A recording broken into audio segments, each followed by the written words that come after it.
Assalamualaikum dan selamat kita bertemu lagi dalam ruang Cik Mat Kata. Topik yang nak diceritakan pada slot kali ini ialah awas tawaran pelaburan atau tawaran penipuan ya.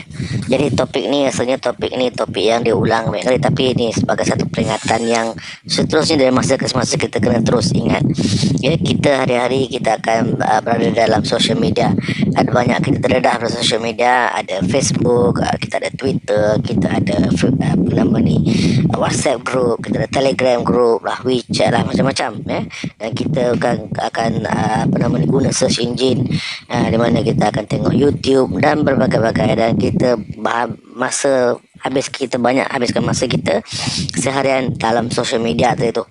Dan dalam social media itu kita akan menjumpa pelbagai maklumat sama ada maklumat, dan maklumat itu ada berkaitan dengan kita atau tidak berkaitan dengan kita, tapi ada maklumat menarik, ada maklumat yang mungkin kita rasa tidak ada kena mengena ya. Tapi apa yang nak ceritakan sini ialah maklumat yang akan mengheret kita kepada kancah masalah ya.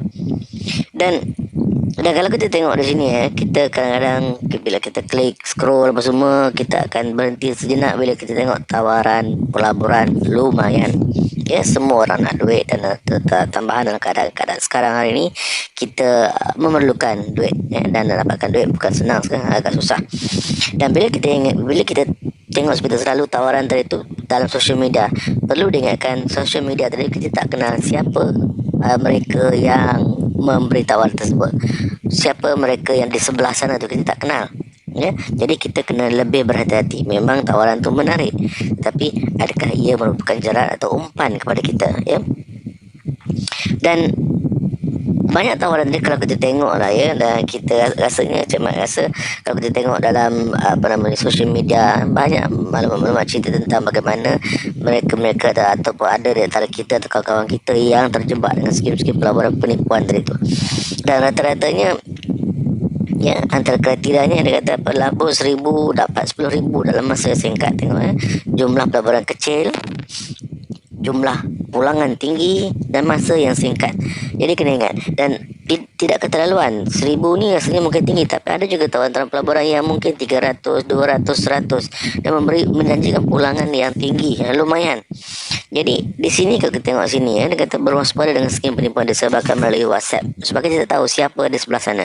Mereka mungkin mengenalkan diri mereka sebagai sipulan bersipulan, dan untuk meyakinkan kita mereka akan memberi sarana IC bernama sipulan bersipulan. Tapi ingat, kita tak tahu IC itu milik siapa ya. IC ini boleh dapat mengata-kata bersiapa-siapa. Pemilik IC itu pun mungkin tak tahu IC mereka telah digunakan untuk tujuan yang salah ni ya. Tengok ni lagi ya. Okey, ini Cik Mat pinjam rasanya ni daripada laman Investment SC ni ya. Scam ya, labur 2,000 dapat 10,000, macam sama juga tadi, jumlah pelaburan sikit, pulangan tinggi dan dalam masa yang singkat. Jadi tagline mereka ni, ingat, silap labur duit lebur ya. Kita kena ingat tu ya, pastikan kita melabur di tempat yang betul. Dan seterusnya, kalau kita tengok ciri-ciri tawaran pelaburan tersebut, kita tengok ya, yang pertama tadi dia kata mereka akan mengaku mewakili syarikat yang sama ada syarikat tadi itu syarikat yang senarai awam ataupun syarikat yang memang berlesen sama ada dalam Malaysia ataupun di luar Malaysia ya. Contohnya mereka berkata mereka ni berdaftar atau berlesen dengan SC, Suruhanjaya Eksekutif Malaysia, ataupun mereka mengatakan mereka ni berdaftar dengan pengawas selia di luar Malaysia ya. Kalau kita klik nama itu Google search carian engine, nama tersebut memang ia wujud, dan dia akan bawa kita ke website syarikat yang betul. Tetapi ini mungkin tidak ada kena mengena dengan syarikat terbabit tadi tu, dan mereka akan menggunakan nama dan juga logo syarikat yang serupa. Jadi bila kita tengok tadi tu, jangan cepat terpedaya, buat carian dulu, periksa dengan syarikat terbabit. Kalau kita dapat berhubung dengan syarikat terbabit, periksa, mungkin kita call ataupun mungkin kita email. Jika sekiranya tak dapat hubungan syarikat, kita email, adakah betul pelaburan tersebut yang ditawarkan kepada kita ni wujud, adakah individu tersebut wujud, dan adakah mereka menyedari bahawa adanya nama syarikat mereka digunakan oleh mereka-mereka yang tidak ditauliah oleh mereka tersebut.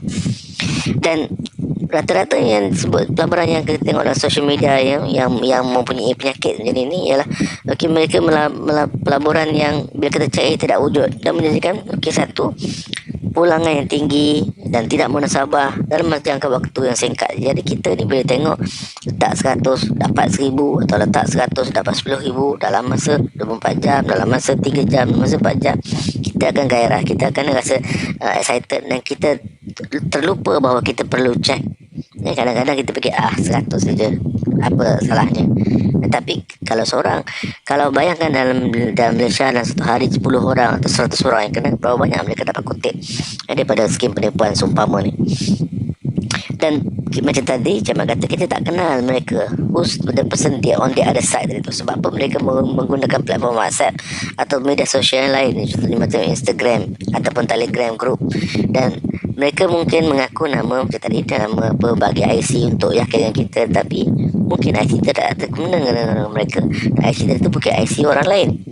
Dan kerana yang skim macam ni, terutama kalau WhatsApp tu ni, kita call mereka takkan angkat, dan kita tak akan bercakap secara lisan dengan mereka tadi tu, ya, semuanya melalui WhatsApp text messages sahaja, ya. Dan rata-ratanya bila kita dah yakin, dah percaya mereka konon-konon mewakili sebuah syarikat yang berlesen atau sah tadi tu, bila kita nak serahkan wang, dia kata masuk dalam akaun individual. Di situ kita kena terus klik, terus berfikir sejenak, kenapa masuk akaun individu. Untuk pengetahuan, pelaburan kalau yang rasmi itu sah, tidak boleh dimasukkan dalam akaun individu. Ia mesti dimasukkan ke dalam akaun rasmi syarikat tersebut, ataupun kalau contoh kita melabur unit amanah, masuk dalam akaun unit amanah kita dengan syarikat atau pengendali atau penawar skim pelaburan tersebut, ataupun masuk kalau kita urus niaga di saham Bursa Malaysia, masuk dalam akaun urus niaga, akaun trading kita, ya, dan di syarikat ataupun bank pelaburan terbabit, bukan masuk dalam akaun broker, akaun individu. Tak kira apa mereka cakap, kata nak memudahkan masuk akaun broker semua, itu semua karut, itu semualah, itu adalah penyakit yang bermula dari mana kita akan kena tipu oleh mereka. Dan penipu, apa yang akan berlaku bila kita dah masukkan sejumlah wang 300 atau 100 itu, mereka akan beri kita satu penyata, dia akan WhatsApp kita statement mengatakan tahniah dah dapat 10,000. Tapi dah dapatkan 10,000 tadi tu, kita kena bayar processing fee yang dia minta lagi. Dah bayar tadi 300 contohnya, dia minta lagi 1,500 processing fee. Dan kita tengok, pulangan kita 10,000, apa salahnya bagi lagi 1,500. Dan apa yang akan berlaku seterusnya, mereka akan cakap, ini akaun pelaburan ni kena cukai. Dia akan bagi satu dokumen konon-konon sijil atau surat yang dikeluarkan oleh pihak lembaga hasil, ya, kena bayar lagi, dan seterusnya. Dan apa yang berlaku selalunya, bila kita bayar pertama, bayar lagi, dan last sekali bila kita dia nampak kita macam tak percaya dekat dia, bila kita petikaikan dia, kenapa macam ni, bayar tapi duit tak dapat lagi, mereka akan block kita dan kita tak dapat hubung mereka. Jadi dah bermula lah masalah kita tadi tu. Dan satu lagi, mereka kata pelaburan ni ialah pelaburan patuh syariah. Kena ingat, pelaburan mungkin patuh syariah, ya, tetapi ini kalau kita bercakap yang betul, pelaburan tu patuh syariah, tetapi risiko pelaburan tetap ada, risiko perniagaan tu sendiri, ya. Apatah lagi kalau dia kata pelaburan syariah tapi ia merupakan scam, tidak ada kena mengena pelaburan syariah tu konon yang meyakinkan kita. Tapi macam Cik Mat kata tadi tu, katalah pelaburan tu pelaburan yang betul, tetapi bila dia kata patuh syariah, ia adalah proses yang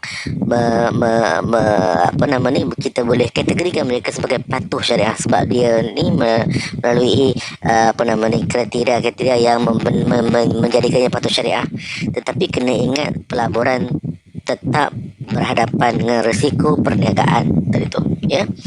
Dan sama ada keuntungan tu dapat seperti dijanjikan, ia bergantung kepada prestasi perniagaan. Ya, patuh syariah. Tapi kalau prestasi perniagaan tak bagus, jadi di situ kita kena lihatlah sejauh mana ia boleh memberi pulangan kalau perniagaan tak bagus, ya. Sebab patuh syariah tidak menjaminkan memberi pulangan seperti kita nak, ya. Prestasi perniagaan tu yang penting. Dan seterusnya macam tadi Cik Mat kata, mereka akan bagi sijil, dokumen palsu semua. Mereka akan kata mereka ni berdaftar dengan bank negara, berdaftar dengan atau berlesen dengan suruhanjaya security.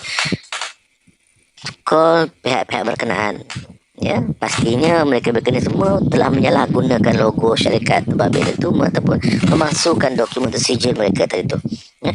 Kena ingat, kalaupun syarikat tadi itu berdaftar dengan SSM, tetapi untuk menawarkan sebarang bentuk pelaburan, contohnya kalau forex tadi itu perlu kelulusan bank negara. Kalau pelaburan khidmat nasihat pelaburan ataupun aset digital pelaburan aset digital tadi itu perlu ada kelulusan pihak Suruhanjaya Sekuriti terlebih dahulu. Maknanya itu dua benda berbeza. Daftar syarikat, yes, daftar syarikat, kelulusan pihak berkenaan pun perlu ada, ya. Jadi banyak cerita tadi, kita cerita tadi tu kan, jadi kena ingat step tadi tu, okey. Dan bagaimana melindungi diri kita? Okey, tadi kita kata kena check apa semua, okey. Tadi Cik Mat cakap tadi tu, okey, pastikan kita masuk dalam akaun syarikat rasmi tersebut, pelaburan tersebut, ataupun pelaburan dan masukkan duit pelaburan tu dalam akaun kita dengan syarikat pelaburan tersebut. Kalau yang berlesen tadi tu, ya, dia akan buka akaun nama kita akan masuk dalam akaun tersebut, bukan akaun individu atau akaun broker. Dan kalau kita tak jelas, rasa was-was semua, ada banyak aplikasi kita boleh check. Contoh yang antara ni dia yang dibangun oleh PDRM Malaysia, itu Semak Mule. Download secara percuma saja di App Store tadi itu, Semak Mule. Kita boleh check nombor telefon yang digunakan tadi itu pernah direkod atau dia ada laporan polis menggunakan nombor tersebut yang digunakan oleh scammer, ataupun nombor akaun bank yang diberi pada kita tadi itu dah orang buat laporan pada pihak polis. Check terlebih dahulu. Antaranya lah yang katalah kita check tak ada, tapi masuk akaun broker, tu pun jangan. Banyak checklist yang kita kena tengok dari tu, ya.